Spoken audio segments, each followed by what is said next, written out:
Buenos días.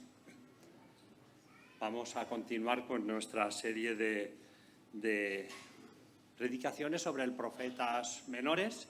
Hoy vamos a hablar del profeta Ageo. Esta semana y la que viene hablaremos de Ageo, así que si queréis buscar en vuestras Biblias, ahora leeremos el primer capítulo de Ageo. Tengo que deciros que muchas veces cuando vamos, sobre todo cuando vamos al Antiguo Testamento, corremos el peligro de verlo como muy lejano, ¿no? Como que esto no es para nosotros. Sin embargo, tengo que deciros que yo personalmente en toda esta serie estoy aprendiendo muchas cosas. Una de ellas es que la sociedad de hace miles de años tampoco era tan diferente a la que es hoy en día, pero también que la iglesia de hoy tampoco es tan diferente a lo que era el pueblo de Israel hace miles de años. Visión profética, viendo las cosas como Dios las ve. Esta es otra de las cosas que estamos viendo, cómo el pueblo de Dios no era capaz de ver las cosas como Dios las veía. Y hoy vamos a ver también un poco de esto. Vamos a ver un pueblo que tenía al Dios eterno como su verdadero Dios y sin embargo vivían vidas desanimadas, vidas apáticas, vidas desordenadas. Y quiero partir de dos premisas que espero que sean sobre las que va a pivotar un poco la reflexión de esa mañana. La primera es que el hecho de que tú y yo tengamos el Espíritu Santo, el Dios eterno, también morando en nuestras vidas, no significa que tú y yo estemos notando sus efectos y su influencia en nuestra vida. Es decir, no es lo mismo tener el Espíritu Santo que notar sus efectos en nuestra vida. Y la segunda premisa es que, al igual que el pueblo de Dios, tú y yo somos llamados a buscar de una manera apasionada esa influencia del Espíritu Santo en nuestra vida, a abandonar la apatía, el desánimo y a poner a Dios en el primer lugar de nuestra vida. Así que estos son los dos conceptos. Primero, tú y yo podemos tener el Espíritu Santo y aún así no experimentarlo. Y segundo, tú y yo estamos llamados a buscar esa experiencia con el Espíritu Santo. Así que, si me queréis acompañar, leeremos en Ageo capítulo 1. Dice así: en el año segundo del rey Darío, en el mes sexto, en el primer día del mes, vino palabra de Jehová por medio del profeta Ageo a Zorobabel, hijo de Salatiel, gobernador de Judá, y a Josué, hijo de Josadac, sumo sacerdote, diciendo: así ha hablado Jehová de los ejércitos, diciendo: este pueblo dice, no ha llegado aún el tiempo de que la casa de Jehová sea reedificada. Entonces vino palabra de Jehová por medio del profeta Ageo, diciendo: ¿es para vosotros tiempo, para vosotros, de habitar de vuestras casas en vuestras casas artesonadas, y esta casa está desierta? Pues así ha dicho Jehová de los ejércitos: meditad bien sobre vuestros caminos. Sembráis mucho y recogéis poco. Coméis y no os saciáis, bebéis y no quedáis satisfechos. Os vestís y no os calentáis. Y el que trabaja a jornal recibe su jornal en saco roto. Así ha dicho Jehová de los ejércitos: meditad bien sobre vuestros caminos. Subid al monte y traed madera y reedificad la casa, y pondré en ella mi voluntad y seré glorificado, ha dicho Jehová de los ejércitos. Buscáis mucho y halláis poco, y encerráis en casa, y yo lo disiparé en un soplo. ¿Por qué? Dice Jehová de los ejércitos: por cuanto mi casa está desierta y cada uno de vosotros corre a su propia casa. Por eso se detuvo de los cielos sobre vosotros la lluvia y la tierra detuvo sus frutos. Y llamé la sequía sobre esta tierra y sobre los montes, sobre el trigo, sobre el vino, sobre el aceite, sobre todo lo que la tierra produce, sobre los hombres, sobre las bestias y sobre todo trabajo de manos. Y oyó Zorobabel, hijo de Salatiel, y Josué, hijo de Josadac, sumo sacerdote, y todo el resto del pueblo, la voz de Jehová su Dios y las palabras del profeta Ageo, como la había enviado Jehová su Dios, y temió el pueblo delante de Jehová. Entonces Ageo, enviado de Jehová, habló por mandato de Jehová al pueblo, diciendo: yo estoy con vosotros, dice Jehová. Y despertó Jehová el espíritu de Zorobabel, hijo de Salatiel, gobernador de Judá, el espíritu de Josué, hijo de Josadac, sumo sacerdote, y el espíritu de todo el resto del pueblo, y vinieron y trabajaron en la casa de Jehová de los ejércitos en el día 24 del mes sexto, en el segundo año del rey Darío. Lo que vamos a ver en esta mañana es un avivamiento en el pueblo de Dios. Pero antes necesitamos entender un poco en el contexto en el cual se produce. Esta profecía está dirigida a estas dos personas, a Zorobabel y a Josué. ¿Quién eran estas dos personas? Poniendo un poco en contexto, cuando Israel salió de la esclavitud de Egipto, Dios les advirtió muchas veces y de muchas maneras de cuáles iban a ser las consecuencias de la desobediencia y de la idolatría, y habría muchas, entre ellas hambre, sequía, como hemos leído en el texto, pero en especial también estaba la advertencia de que iban a ser entregados a otros pueblos. Después de muchas advertencias, finalmente Dios ejecutó sus juicios. Y en el año 586 a.C., Nabucodonosor, rey de Babilonia, invadió Jerusalén, arrasó con la ciudad, destruyó el templo y se llevó a un montón de judíos, a una cantidad de judíos muy grande, deportados a Babilonia. Ahí en el exilio tuvieron que estar viviendo aproximadamente 70 años, pero mientras tanto Dios había hecho promesas de que un día regresarían del exilio y volverían a ver reconstruida no solo la ciudad, sino también el templo. Y esto es precisamente lo que pasó. Después del imperio babilonio, Dios levantó al imperio persa y Ciro el Grande conquistó Babilonia, y una de las primeras cosas que hizo el emperador, sorprendente, hizo un edicto en el cual proclamaba que no solo permitía, sino que instaba a los judíos a regresar a Jerusalén a reconstruir al templo. Probablemente Ciro no tenía ni idea de lo que estaba haciendo, pero estaba cumpliendo profecías que habían sido escritas algunas muchos años antes. Isaías, 300 años antes, profetiza eso, incluso con el nombre propio de Ciro, y en ese momento se cumplió. Así que aproximadamente 50.000 judíos regresan de Babilonia a Jerusalén y van liderados por estas dos personas. Zorobabel provenía directamente del linaje de David. Zorobabel habría sido rey si no fuera por lo que ocurrió, pero él era el gobernador de Judá, y la otra persona era Josué, el sumo sacerdote. Así que regresan a Jerusalén y nada más que regresan, empiezan a reconstruir. Lo primero que reconstruyen es el altar, prioridad absoluta, empezar a poder hacer los sacrificios. Y después empiezan a poner los cimientos del templo. Pero algo ocurre en ese momento. En ese momento empiezan los problemas, empieza la oposición. Tienen oposición tanto desde dentro como desde fuera. De dentro tienen a los samaritanos. ¿Los samaritanos quién eran? Los samaritanos eran los judíos que no habían sido, porque no todos fueron deportados, se quedaron allí, y entonces el imperio persa, esto era una práctica habitual, traía moradores de otra tierra que se mezclaban con los israelitas, y así pasó, y no solo se mezclaron ellos, sino que también mezclaron la religión verdadera, hasta el punto de que algo tan obvio como que el templo tenía que estar en Jerusalén, los samaritanos no lo creían. ¿Recordáis la gran pregunta de la mujer samaritana a Jesús? ¿Dónde se tiene que adorar?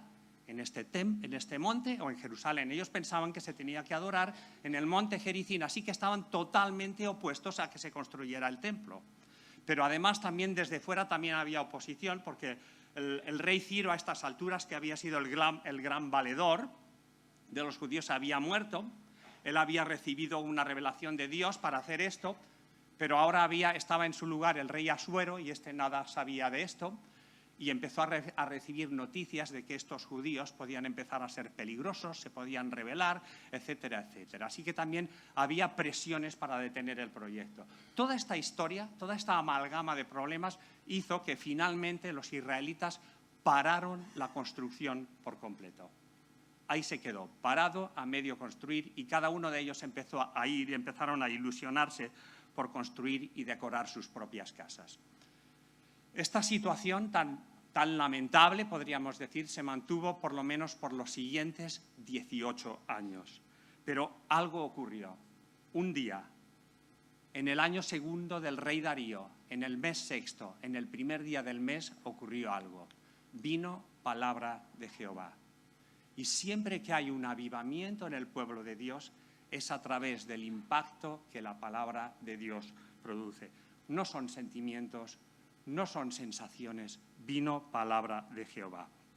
y vino la palabra de Jehová en un formato de 4 mensajes. Son 4 profecías que vemos en el libro de Ageo.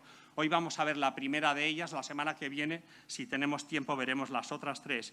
Y quiero dividir el mensaje de esta mañana, este texto, en 3 partes. Vamos a ver, el mensaje es primero el llamado de Dios a su pueblo. En segundo lugar, veremos cuáles fueron los obstáculos o los peligros que ellos tenían, que nosotros también podemos tener.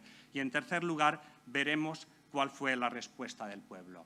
El llamado de Dios es un llamado a la reflexión. Por 2 veces hemos leído que dice, meditad bien sobre vuestros caminos. En el capítulo 2 vuelve a decirle 2 veces más, meditad en vuestro corazón.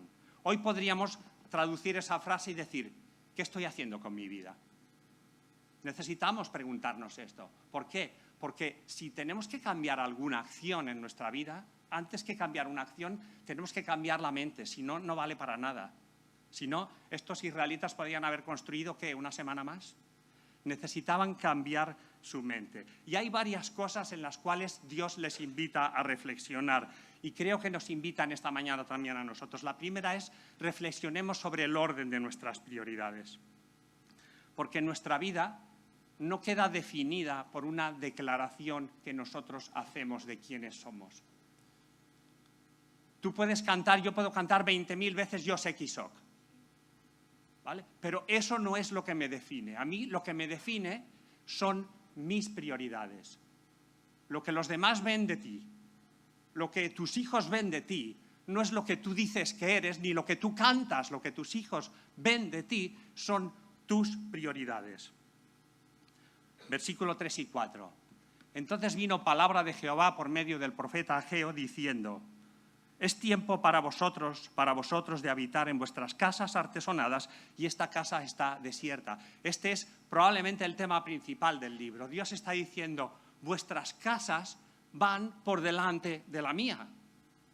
Y para entender el libro de Ageo necesitamos entender muy bien cuál era la importancia del templo. El templo no era solo un edificio más. El templo era el icono de la presencia de Dios. El templo garantizaba la presencia de Dios en medio de ellos. Por tanto, quitarle la prioridad al templo era decir, para mí la presencia de Dios no es tan importante.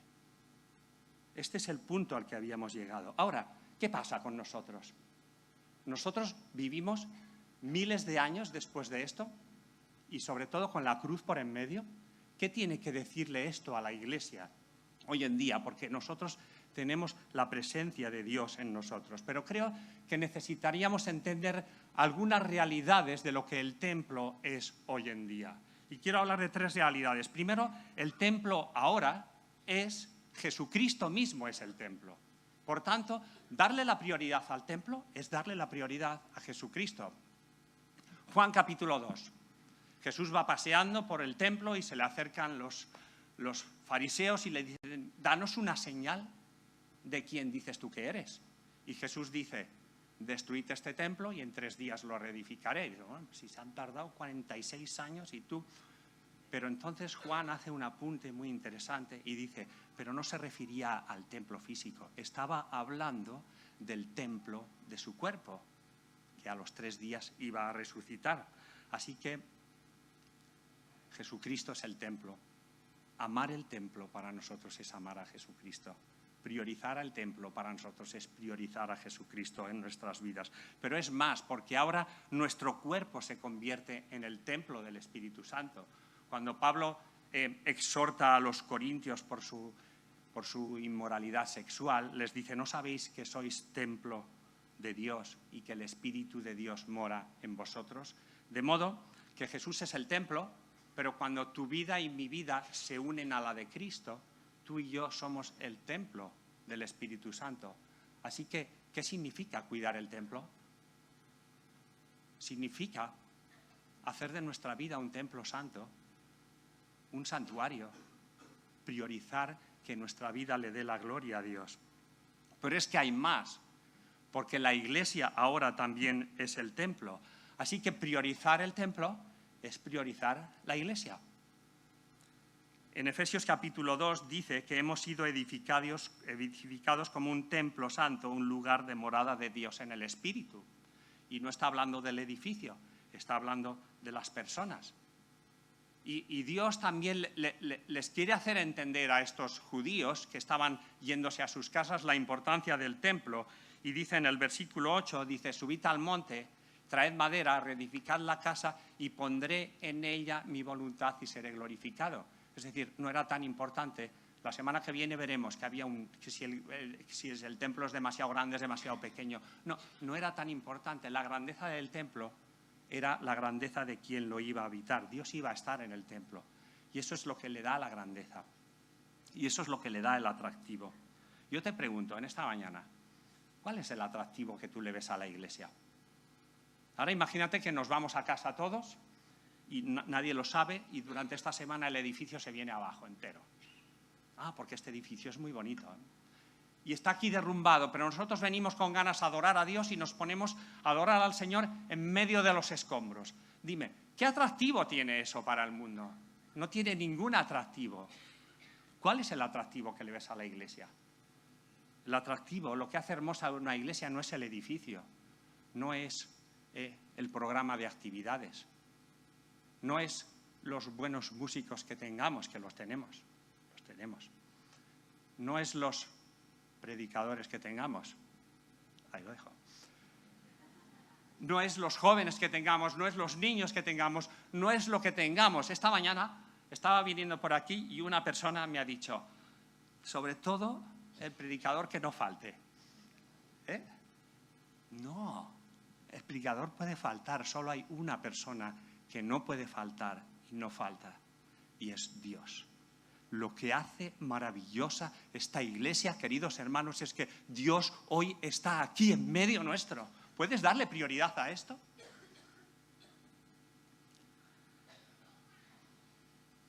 ¿Quién es importante hoy aquí? ¿Quién necesita brillar hoy aquí? ¿Alguien necesita brillar con respecto a sus hermanos? Si Dios está hoy aquí en medio nuestro, recibiendo toda la adoración y llenándolo todo con su presencia, Él es el único importante, queridos hermanos. Nadie somos importantes. Y eso es lo que le da la importancia a la iglesia. Ahora, ¿qué implicaciones tiene para nosotros? Porque si la iglesia no es el edificio, la iglesia son las personas. Yo te pregunto, si el templo era el icono de la presencia de Dios, ¿qué implicaciones tiene para vosotros? Estaba pensando, cuando venía para aquí, estaba pensando en, espero que nadie se enfade, ¿vale? Porque no tiene nada que ver con eso. A la asamblea de este año pasado, algunos propusisteis, nosotros tenemos afuera un letrero, así, pequeñito, que pone Iglesia Evangélica. Y algunos, más de uno, propusisteis, ¿por qué no ponemos uno más grande para que todo el barrio sepa quiénes somos? Y tiene muchísima lógica, ¿vale? Y quiero decir que, por favor, no estoy diciendo nada en contra de eso, al contrario, tenéis que saber que lo estamos valorando, ¿vale? Quiero decir, y tiene mucha lógica, pero solamente, por favor, no digo nada, solo quiero aprovechar eso para lanzar quizá una propuesta un poquito más ambiciosa. Porque si tú eres iglesia, ¿dónde está tu letrero cada día de la semana? ¿Dónde está aquello que cuando tú sales a la calle te identifica como templo del Espíritu Santo? Aquello que tú te aseguras que todo el mundo de tu alrededor sabe quién eres. ¿Qué dice el rótulo de tu vida? Es decir, ¿qué están diciendo tus prioridades? Este es un poco el reto. Priorizar a Jesucristo como el templo, priorizar la santidad en nuestro cuerpo, priorizar a la iglesia, no el edificio, sino las personas. Pero también nos invita a reflexionar sobre la insatisfacción que produce alejarse de Dios. ¿En qué medida estamos experimentando el gozo del Señor en nuestra vida? Versículos 6 y 7. Sembráis mucho y recogéis poco, coméis y no os saciáis, bebéis y no quedáis satisfechos, os vestís y no os calentáis. Y el que trabaja a jornal recibe su jornal en saco roto. Así ha dicho Jehová de los ejércitos, meditad sobre vuestros caminos. Mira, estos versículos no hay que ser un lince para ver que son el fiel reflejo de la insatisfacción. Porque no dice que no coman o que no beben, sí que comen, dice que no se quedan satisfechos. Y me encanta la expresión cuando dice recibís el jornal en saco roto. A mí me recuerda a una expresión parecida que usa Jeremías cuando dice que el pueblo de Dios ha cavado cisternas rotas, ¿verdad? Dios dice, 2 males ha hecho mi pueblo, me dejaron a mí fuente de agua viva y cavaron para sí cisternas rotas que no pueden retener el agua, Esa es la insatisfacción de alejarse de Dios. De modo que Dios, no solo a través de Ageo, nos reta a que miremos cómo están nuestras prioridades, sino, ¿realmente estás satisfecho con cómo están tus prioridades? Porque no importa lo que tengas, no importa lo que acumules, no importa los éxitos que logres en esta vida, si no experimentas el gozo del Señor, llevas una vida miserable. Y no es ningún insulto, es una realidad. Porque se puede ser rico, guapo, inteligente, con éxito y llevar una vida miserable. Pero nosotros no. Porque si tú eres un hijo de Dios, tú tienes el Espíritu Santo en tu vida. Y eso es una realidad que nadie va a cambiar. Es una promesa. Por cuanto sois hijos, Dios envió a vosotros el Espíritu Santo, dice no sé, en Filipenses o Gálatas, sí, exacto, Gálatas, sí. Esa es una promesa que no va a cambiar, ¿vale? Nadie va a sacar el Espíritu Santo de tu vida, pero aunque la presencia del Espíritu Santo está garantizada en tu vida, la experiencia no lo está y puedes llevar una vida insatisfecha si tus prioridades no están en orden. ¿Anhelas ardientemente esa experiencia con el Espíritu Santo en tu vida? Estos israelitas habían sacado a Dios y a su templo de la ecuación y llevaban vidas miserables. Tercera reflexión. Reflexionemos sobre cuál es el propósito de la vida. Y Dios aquí les recuerda el propósito, dice, subid al monte, traed madera, reedificar la casa. ¿Por qué? Dice, porque voy a ser glorificado en ella. Así que Dios les dice que van a reconstruir un templo para que Él reciba la gloria. Pero es que este había sido y este es siempre el propósito por el cual el pueblo de Dios existió, para darle la gloria a Dios. Así que el propósito no era agradar a Ciro, que había hecho el edicto, sino que dice, me deleitaré, seré glorificado, pondré mi voluntad. Y ellos podrían parecer, wow, qué suerte que hemos tenido. El emperador, mira, se le ha ido la olla y ha hecho este edicto, y ahora que bien estamos todos en nuestras casas tranquilamente. Ha habido suerte, ¿no? Pero ellos sabían, si leían las Escrituras, y ten por seguro que las leían, que no fue Ciro al que se le ocurrió hacer aquello. Fue Dios que movió el corazón y la voluntad de Ciro para sacar a su pueblo de Babilonia, para que le edificara un templo que le diera la gloria. Y es Dios el que nos ha liberado de la esclavitud para algo muy concreto, para que le edifiquemos el templo de nuestra vida, que le dé la gloria. Tú y yo estamos hechos para la gloria de Dios. Efesios capítulo 1, lo conocemos todos, dice que Dios nos escogió en Cristo incluso antes de la fundación del mundo. A mí me encanta esto, porque, ¿sabes? ¿Tú alguna vez has mirado las estrellas por la noche? Hay que irse fuera de Barcelona. Y yo a veces la miro y digo, esa está a 40 años, millones de años luz, y ves toda la grandeza y piensas, ¿pero cuándo, Señor, has hecho esto?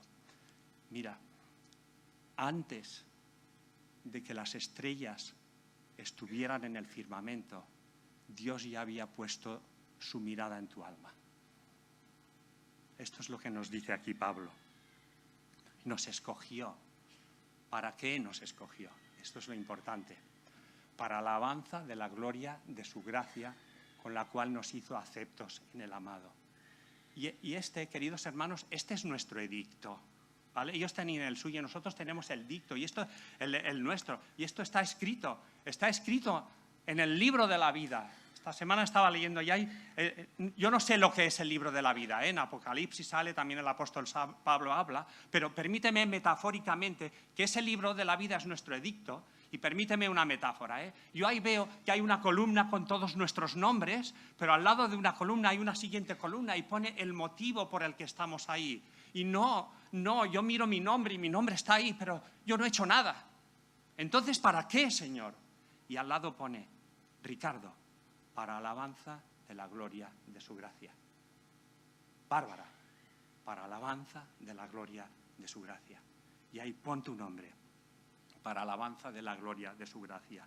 Y estos israelitas lo habían olvidado. Y no era tan complicado, ¿eh? No era tan complicado recordarlo, ni siquiera tenían que ir. No hacía falta que fueran a leer Moisés ni los profetas. ¿Sabes lo que tenían que leer? Nada más, mira, el edicto de Ciro.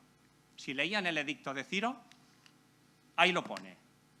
En Esdras capítulo 1. Dice, en el primer año de Ciro, rey de Persia, para que se cumpliese la palabra de Jehová por boca de Jeremías, despertó Jehová el espíritu de Ciro, rey de Persia, el cual hizo pregonar de palabra y también por escrito por todo su reino, diciendo, así ha dicho Ciro, rey de Persia, Jehová, el Dios de los cielos, me ha dado todos los reinos de la tierra y me ha mandado que le edifique casa en Jerusalén, que está en Judá. Quien haya entre vosotros de su pueblo, sea Dios con él, y suba a Jerusalén, que está en Judá, y edifique la casa de Jehová, Dios de Israel. Él es el Dios, la cual está en Jerusalén. De modo que, permíteme decir una cosa, el imperio entero sabía cuál era el propósito de estos israelitas. Construir un templo que le diera la gloria, al cual Ciro dice que es el Dios. ¿Vale? Así que, ¿cómo es posible que lo hubieran olvidado? Pero, queridos hermanos, es tan fácil olvidar nuestro propósito con el día a día.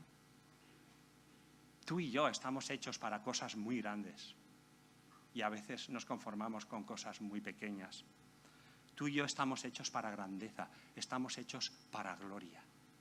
No estamos hechos para vivir vidas cómodas, estamos hechos para que nuestra vida sea para el deleite de Dios. Así que necesitamos reflexionar dónde está nuestra prioridad. ¿Realmente estamos encontrando satisfacción en esto? ¿Y realmente estamos cumpliendo el propósito por el cual existimos? ¿Cuáles son los obstáculos o los peligros que podemos encontrar? Quiero hablar de 3 peligros que son súper actuales. Por eso decía que creo que la sociedad no es tan diferente. Primero de ellos, es una palabrita rara, muchos la conoceréis, procrastinación. Ahora explicaremos lo que es procrastinar. Segundo, distracción. Y tercero, desánimo. Y vamos a ver que cada una de ellas conduce a la siguiente.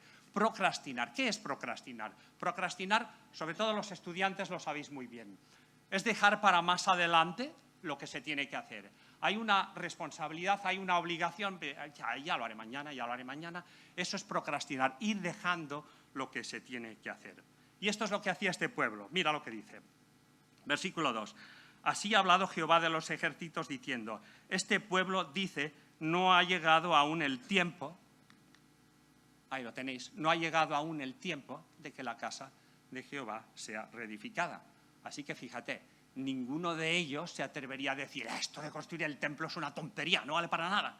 No, pero es que no hace falta decir, con decir, no ha llegado el tiempo, ya lo haré mañana, ya lo haré, no hace falta que sea hoy. ¿Os suena de algo esto? Ya lo haré, más adelante. Y probablemente hoy aquí nadie se atrevería a decir, es una tontería poner a Dios el primero en mi vida, es una tontería levantar un templo santo en mi vida.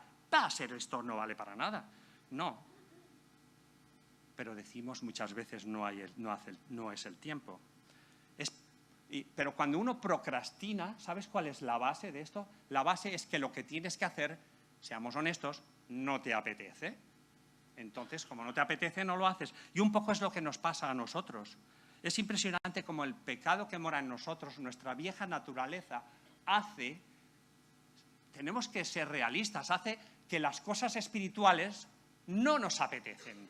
Porque el pecado que mora en nosotros hace que no nos apetezca. Pero es que todavía hay más, porque muchas veces ese pecado nos lleva a convencernos que tenemos una buena razón para no hacer lo que tenemos que hacer. El pecado nos engaña, nos seduce muchas veces. No es el momento para levantarme temprano y buscar al Señor en oración. No es el momento para ponerme a estudiar la Biblia ahora, en esta época de mi vida, con lo joven que soy, con lo mayor que soy. No es el momento para entregar mis dones en servicio a la iglesia. No es el momento ahora no es el momento para predicar el Evangelio y cumplir mi misión a mis compañeros, a mis amigos. No digo que nunca lo haré, no. Solo digo que no es el momento. ¿Y sabes cuándo es el momento? Nunca es el momento. Porque el pecado que mora en ti va a seguir haciendo que no te apetezca. Y este pueblo, sencillamente, lo que había pasado es que se había rendido y había procrastinado. Imagínate, tú ves ahí 18 años atrás, un israelita, visualiza la escena, con su pico, su pala. Se le acerca un samaritano y dice, ¿dónde vas? No, ahí que vamos a construir un templo. ¿Un templo? Si el templo no va ahí, va allá. No, pero es que va ahí. ¿Tú sabes esto? ¿No te da palo? Ay, vámonos a tomar unas cervecitas, ya empiezas mañana. A ver, sí, es verdad, por un día. Al día siguiente te levantas y ya empezaré mañana. Oye, y unas cosas por otras, un día por otro, no sabes lo que ha pasado. 18 años. Esta gente eran los amos de la procrastinación. 18 años así. Es que me parece impresionante. El Dios soberano había movido los hilos de la historia, había movido imperios, emperadores justos para ese momento, y ellos dicen que no es el momento. Y Dios ha derribado cadenas en nuestra vida justo para este momento, para que tú y yo proclamemos la gloria de Dios a través del Evangelio de Jesucristo, para que tú y yo vivamos vidas apasionadas, ardiendo en intimidad por Dios. ¿Crees que es el momento? ¿Estás procrastinando? Quizá estás en modo pausa en tu vida espiritual. No digo que hayas apagado la tele, pero puede ser que estés en pausa espiritual. Ahora bien, la procrastinación conduce al segundo peligro. El segundo peligro es la distracción. ¿Cómo funciona la mente de alguien que procrastina? ¿Vale? Primero, imagínate que a ti te dan un trabajo para realizar y te dicen, sobre todo los estudiantes, sabéis un poco de qué va esto, un examen, un trabajo, lo que sea, y te dan 30 días para presentarlo. ¿Cómo funcionaría la mente de alguien equilibrado? Sería algo parecido a esto. No. ¿Ves? No me lo he preparado. Esto. ¿Vale? Esto sería alguien equilibrado y responsable. Tú repartes tu trabajo entre los 30 días, un poquito cada día, y el último día lo tienes hecho. Os reís esto y dices, esto no se lo cree nadie. ¿Vale? Nadie se lo cree esto. Vale, es verdad, esto quizá a lo mejor es un poco utópico, pero a lo mejor esto sería también sería equilibrado y responsable. Voy haciendo un poquito más cada día, un poquito más cada día, y el último día aprieto un poco más y lo tengo. ¿Cómo funciona la mente de alguien que procrastina? Esto es. Entonces, claro, todos nos hemos fijado el día 30. Dices, ese día, ese tío está hecho polvo, vamos, no ha dormido en 24 horas seguidas. Y nos hemos fijado en ese. Pero yo quiero llamar vuestra atención sobre los otros 29 días. Y dices, no hay nada en los otros 29 días. No, sí que hay. Hay muchas cosas. Hay muchas cosas. Tú te levantas el primer día y dices, voy a hacer el trabajo. Uf, me da palo. ¿Y entonces qué es lo que haces? Sé honesto, ¿qué haces? Tonterías, chorradas. Te vas a YouTube a mirar el perro ese que canta, la oveja que se cae en la zanja, empiezas a hacer ahí scroll en la pantalla, en Instagram, para arriba y para abajo, que no te importa nada de lo que pone ahí. ¿Pero por qué? Porque cualquier cosa vale para lograr el objetivo de un procrastinador. ¿Y cuál es el objetivo de alguien que procrastina? Sencillamente no hacer el trabajo que tiene que hacer. Por tanto, ¿qué es lo que pasa? Que el procrastinar conduce a la distracción. ¿Es para vosotros tiempo, para vosotros, de habitar en vuestras casas artesonadas y esta casa está desierta? Y he subrayado lo de artesonadas, porque Dios no les censura ahí que provean casas para sus familias. No, dice artesonadas, y artesonadas quiere decir decoradas. La idea, cuando vas al original hebreo, parece ser que estaban paneladas de madera por dentro, ¿vale? Tope lujo ahí, así. Entonces, esta gente se estaban entreteniendo en decoración. ¿Habéis visto esos programas de la tele de los gemelos que decoran casas y tal? A mi mujer le encantan. Por tanto, a mí también me tienen que encantar. Me encantan. Son maravillosas estas. Esta gente eran esos. ¿Qué más le puedo poner a mi casa? A ver, le pongo una tele de 40 y no sé cuántas pulgadas, le pongo oro por aquí. Estaban totalmente entretenidos en el lujo. Pero es paradójico, porque una semana al año, ¿sabes lo que celebraba el pueblo de Israel? celebraba la fiesta de los tabernáculos. ¿En qué consistía la fiesta de los tabernáculos? Los judíos, no todos, pero muchos lo que hacían, salían de la ciudad, se iban a la montaña y en medio de la montaña, con ramas, se hacían chozas.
familias ofrendan 30 millones de euros. Haz la cuenta, pero no parece calderilla.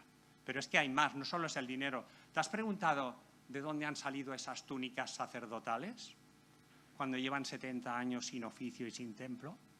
Probablemente eran las reliquias familiares de sus padres, de sus abuelos, que guardaban como un tesoro, pero las entregan ahí porque lo que quieren es que vuelva a funcionar el templo.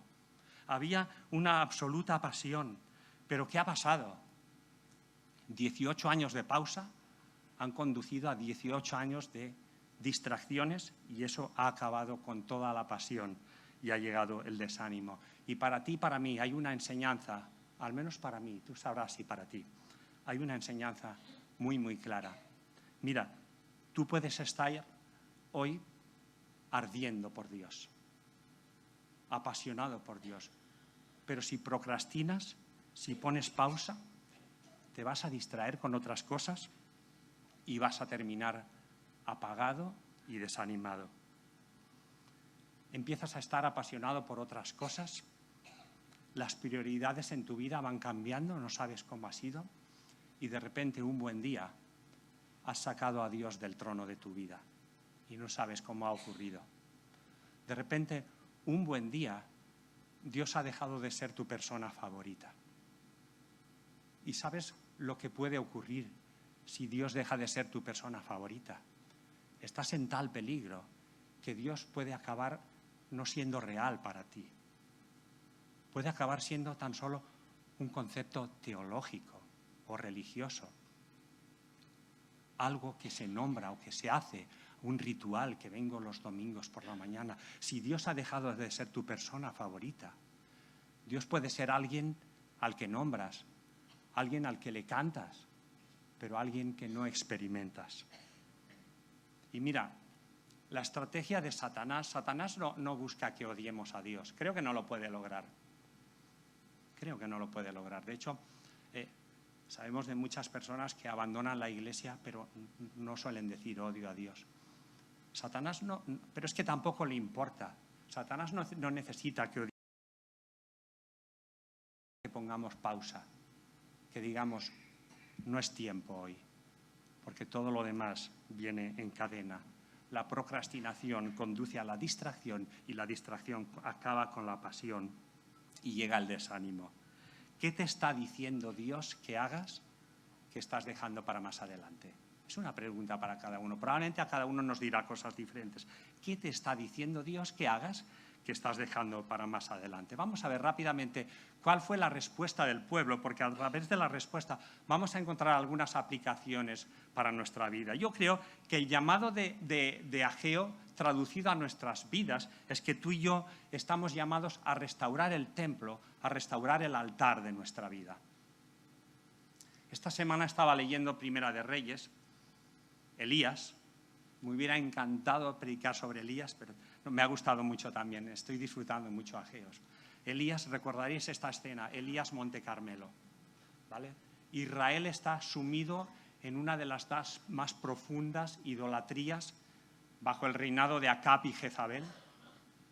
Y un día Elías dice, vamos a acabar con todo esto. Vamos a subir al Monte Carmelo. Allí vamos a poner dos altares. Un altar a Jehová y otro altar a Baal. Y el Dios que envíe fuego del cielo, ese será el verdadero Dios. ¿Recordáis la escena, verdad? Así que vemos Monte Carmelo, dos bandos. En un bando está Elías con su altar y en el otro bando hay 450 profetas de Baal con su altar. Así que es el turno de los profetas de Baal y empiezan a danzar y a clamar a Baal para que caiga fuego del cielo. Y el pueblo está expectante, es flipante, no saben lo que va a pasar. ¿Cómo han llegado a esta situación? No lo saben, pero Elías sí sabe que no va a pasar nada allí. Y Elías está deseando que llegue su momento. Y estos profetas empiezan a clamar, y ahí no pasa nada. Y Elías se viene arriba, y entonces Elías empieza a burlarse de ellos y les dice, gritad más fuerte, tal vez vuestro Dios duerme y hay que despertarlo. Os invito a que leáis la escena porque es maravillosa. Y allí no pasa nada. Y Elías dice, ya me toca. Y los profetas empiezan a rajar, se empieza a salir sangre. Y Elías está deseando el momento en que caiga fuego del cielo y todo el mundo sepa que Jehová es el único Dios y se rindan ante su gloria. Y está esperando que llegue ese momento hasta que al final, ya cuando los profetas de Baal claudican, ahora es el momento de Elías. ¿Sabes lo primero que Elías hace?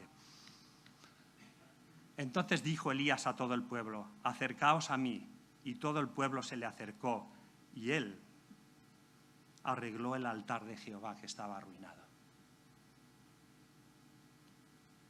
Si tú quieres ver la gloria de Dios, si tú quieres ver ese fuego en tu vida, si tú quieres ver a ese Dios real en tu vida, no al Dios que te han contado tus padres o al Dios del que se habla, si tú quieres tener esa experiencia viva, si tú quieres que el Espíritu Santo no solo esté en tu vida, sino quieres sentir ese fuego del Espíritu Santo, probablemente primero tienes que restaurar el altar de tu vida.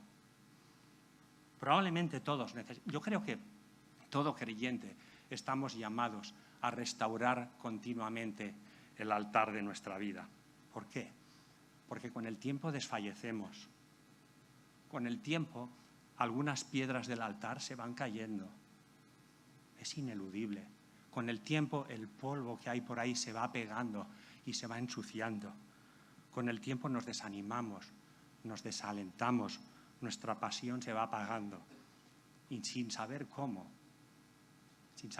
hemos llegado a esa situación, ahí está el altar, medio arruinado. Pero si algo nos enseña el profeta Ageo, es que hay esperanza. Y oyó Zorobabel, hijo de Salatiel, y Josué, hijo de Josadac, sumo sacerdote, y todo el resto del pueblo, la voz de Jehová su Dios y las palabras del profeta Ageo, como le había enviado Jehová su Dios, y temió el pueblo delante de Jehová. Entonces Ageo, enviado de Jehová, habló por mandato de Jehová al pueblo, diciendo: yo estoy con vosotros, dice Jehová. Y despertó Jehová el espíritu de Zorobabel, hijo de Salatiel, gobernador de Judá, y el espíritu de Josué, hijo de Josadac, sumo sacerdote, y el espíritu de todo el resto del pueblo. Y vinieron y trabajaron en la casa de Jehová de los ejércitos, su Dios, en el día 24 del mes sexto, en el segundo año del rey Darío. ¿Cuándo llegó la palabra de Dios por boca de Ageo? Mes sexto, día 1.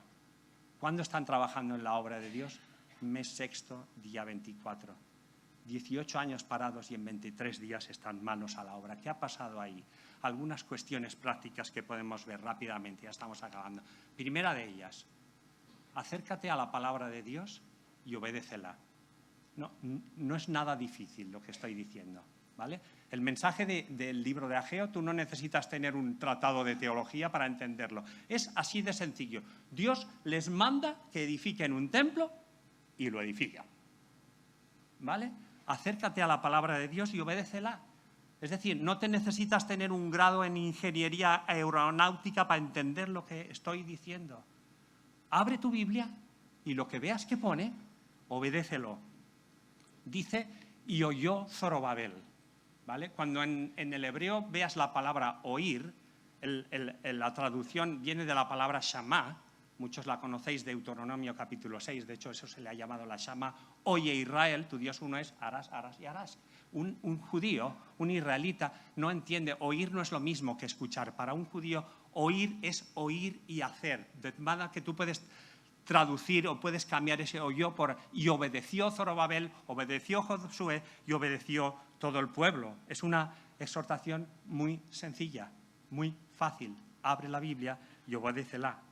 ¿Quieres que la presencia de Dios afecte a tu vida, a tu familia, a tu ministerio, a lo que estás haciendo? Abre tu Biblia y obedece lo que ahí pone. Segunda, humíllate ante Dios. Dice que el pueblo temió delante de Dios. Es esa profunda reverencia ante un Dios soberano que mueve los hilos de la historia y también mueve los hilos de nuestra vida. Fíjate, después de 18 años, ¿quién había tomado la iniciativa ahí? ¿Fueron ellos los que tomaron la iniciativa? No, dice que Dios es el que despertó el espíritu. Siempre ha sido Dios.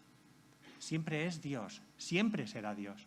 Dios es el que produce en nosotros el hacer y el querer por su buena voluntad. De modo que si ahora mismo tú estás ahí y dices, esto no va conmigo, en mi vida hay una pasión por Dios, perfecto, perfecto. Solamente recuerda que no has sido tú, fue Dios el que te despertó. De modo que dale toda la gloria, toda la honra y toda la gratitud al único Dios que mueve los hilos para despertarte, porque siempre es Él y siempre será Él. Ahora es posible que a lo mejor tu altar aquí está hoy, ¿entendés? Espero que se entienda la metáfora del altar, hay un poco en ruinas, o también es probable que no haya altar en tu vida. A lo mejor tú estás aquí en esta mañana y no le has entregado tu vida al Señor. Tú nunca has ido a Jesucristo. Has venido como espectador o porque te traen tus padres y para ti Dios no es nadie real. Mira, si Dios te está llamando, no consiste en que empieces a hacer cosas. No digas, tengo que venir a la iglesia más veces o tengo que hacer, todo eso está bien, pero no consiste en hacer cosas. Humíllate ante Dios. Porque solo Él puede cambiar tu corazón. Tú no puedes tomar la iniciativa. Solo Dios puede despertarte. Solo Dios puede cambiarte. Solo Dios puede salvarte. Si tú vas a Dios es porque Él ha ido primero a ti. Así que tú puedes clamar a Dios, humillarte ante Él, decir, tú que mueves los hilos de la historia, mueve los hilos de mi vida, cambia mi corazón. Humíllate ante Dios, ese es el mensaje del Evangelio. Caer rendido a los pies de Jesucristo y dile, yo no puedo, pero tú sí puedes. Ese es el mensaje del Evangelio. Humíllate ante un Dios que puede transformar un corazón de piedra en un corazón de carne. Humillados ante Dios. Y si tú eres un hijo de Dios y estás apasionado por Dios, humíllate ante Dios, porque solo Él tiene que recibir la gloria. ¿Sabes lo que hizo Elías? Elías también restauró el altar y clamó a Dios y le dijo esto. Luego cayó fuego del cielo, pero le dijo, respóndeme Jehová, respóndeme para que conozca este pueblo que tú, oh Jehová, eres el Dios y que tú vuelves a ti el corazón de ellos.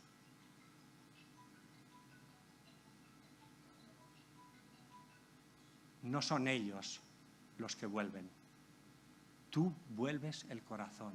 Dios puede volver el corazón más duro y atraerlo a Él. Así que, para todos, Señor, despiértame. Despiértame y restaura mi altar. Rápidamente, solo ya un minuto más. Tercero, pasa a la acción, porque la reflexión sin acción no vale de nada.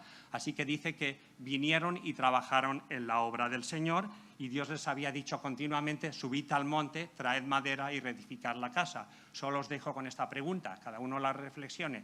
¿Qué significa para ti subir al monte y traer madera? ¿Vale? ¿Cuál es tu madera? ¿A qué monte tienes que subir tú? ¿Qué significa para ti esto?